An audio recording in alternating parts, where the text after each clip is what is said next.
ঈদুল আজহার নামাজ আদায়ে প্রস্তুত জাতীয় ঈদগাহ মাঠ। জামাত হবে সকাল 7:30টায়। অংশ নেবেন রাষ্ট্রপতি, প্রধান উপদেষ্টা সহ সমাজের বিভিন্ন স্তরের মুসল্লিরা। মফিউর রহমানের রিপোর্ট। শনিবার ঈদুল আজহা, এ উপলক্ষে প্রস্তুত জাতীয় ঈদগাহ ময়দান। চলছে শেষ মুহূর্তের প্রস্তুতি। এখন যে কোনো ব্র্যান্ডের পুরাতন এসি বদলে নতুন ওয়ালটন এসিতে উপভোগ করুন 25% ছাড়।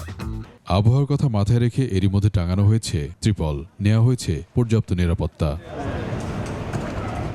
জাতীয় ঈদগাহের প্রস্তুতি দেখতে আসেন ঢাকা দক্ষিণের প্রশাসক। ঘুরে দেখেন ঈদ জামাতের প্রস্তুতি।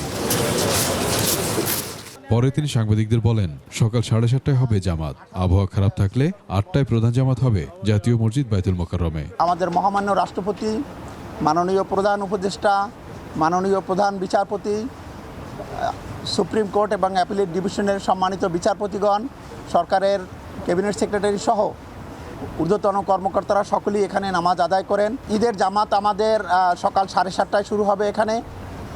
আর যদি আবহাওয়া এমনই খারাপ হয় যে এখানে কোনো ক্রমেই নামাজ আদায় করা সম্ভব হচ্ছে না, তাহলে সেক্ষেত্রে আমাদের বিকল্প হিসেবে বাইতুল মোকাররম সকাল 8টায় সেখানে আমাদের ঈদের জামাত অনুষ্ঠিত হবে। 35,000 মুসল্লি 5টি গেট দিয়ে প্রবেশ করবেন। নিরাপত্তার জন্য হুমকি হয় এমন কোনো ডিভাইস ঈদগাহে না আনারও অনুরোধ করেন তিনি। নিরাপত্তার জন্য আমাদের পুলিশ, র্যাব এবং অন্যান্য যে আইনশৃঙ্খলা রক্ষাকারী বাহিনী তারা সদা তৎপর রয়েছে। এমন কোনো যন্ত্রপাতি সাথে করে আনবেন না যেটা নিরাপত্তার জন্য হুমকি স্বরূপ মনে হতে পারে।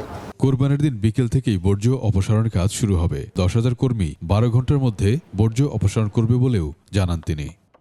কোরবানির দিন বিকেল থেকেই আমাদের বর্জ্য ব্যবস্থাপনা কার্যক্রম শুরু হবে। আমাদের কমিটমেন্ট যে 12 ঘন্টার ভিতরে আমরা এই ময়লা পরিষ্কার করব।